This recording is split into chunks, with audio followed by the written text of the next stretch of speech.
اس لیے میرے دوستو، صحابہ کرام کو جو عظمت ملی ہے یہ آپ کی نسبت کی وجہ سے ملی ہے کہ وہ آپ کی صحبت کے اندر بیٹھنے والے تھے۔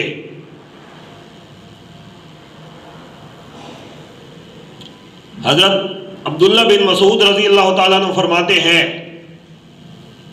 کہ رب العالمین نے زمین پر نظر ڈالی تو زمین میں سب سے بہتر اپنے انبیاء کو پایا، تو ان کو اپنی نبوت کے لیے چن لیا، ان کے سر پر نبوت کا تاج سجا دیا۔ اس کے بعد رب العالمین نے زمین پر نظر ڈالی تو سب سے بہتر انبیاء کی جماعت صحابہ کرام کو پایا، تو رب العالمین نے ان کو نبی کی صحبت کے اندر بٹھا دیا، ان کو نبی کا وزیر اور مشیر بنا دیا۔ اس لیے صحابہ کرام رضوان اللہ تعالی علیہم اجمعین، ان کو جو شان و شوکت ملی ہے،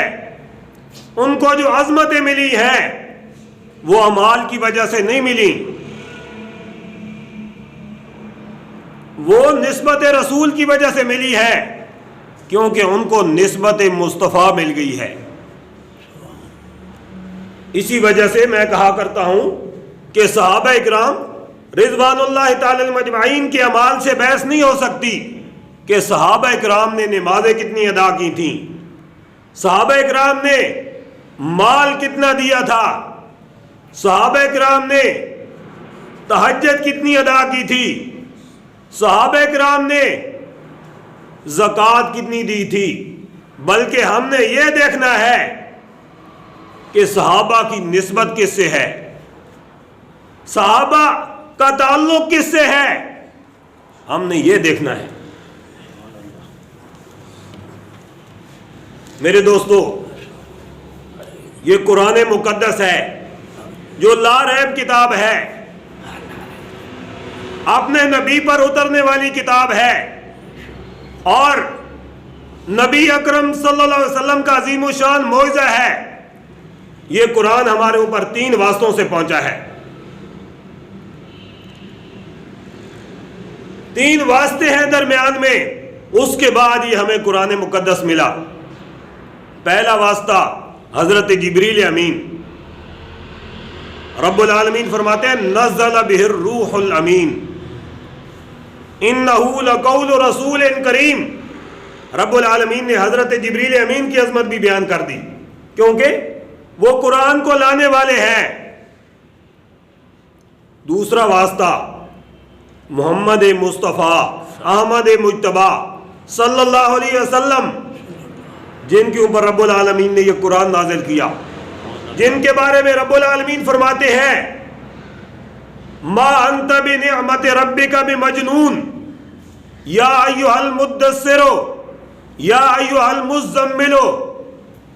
دوسرا واسطہ وہ ہے، اور تیسرا واسطہ صحابہ کرام رضوان اللہ تعالی علیہم اجمعین ہیں، کہ صحابہ کے واسطے سے ہمارے اوپر یہ قرآن پہنچا، صحابہ کے واسطے سے ہمیں یہ قرآن ملا، کیونکہ قرآن کو لکھنے والے صحابہ تھے، آپ کی وحی کو محفوظ کرنے والے صحابہ تھے، اور پورے قرآن کو محفوظ کرنے والے صحابہ تھے۔ اس وجہ سے یہ قرآن ہمارے اوپر 3 واسطوں سے پہنچا ہے۔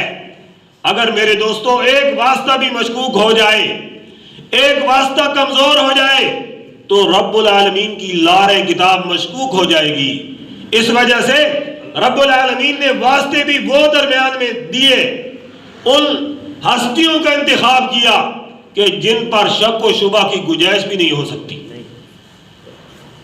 جن کے بارے میں رب العالمین نے فرمایا ذالک الکتاب، قرآن کی تعریف کی، یہ وہ کتاب ہے لا ریب فیہ، جس کے اندر شک کی گنجائش بھی نہیں ہے، ھدی للمتقین، یہ ہدایت ہے رجوع کرنے والوں کے لیے۔ رب العالمین نے آگے صحابہ کا تذکرہ کیا، صحابہ کی صفات کو بیان کیا، الذین یؤمنون بالغیب، وہ جو اپنے رب پر ایمان لاتے ہیں بن دیکھے۔ تو رب العالمین نے جہاں کتاب کا تذکرہ کیا، اس کے ساتھ ہی اپنے نبی کی مقدس جماعت صحابہ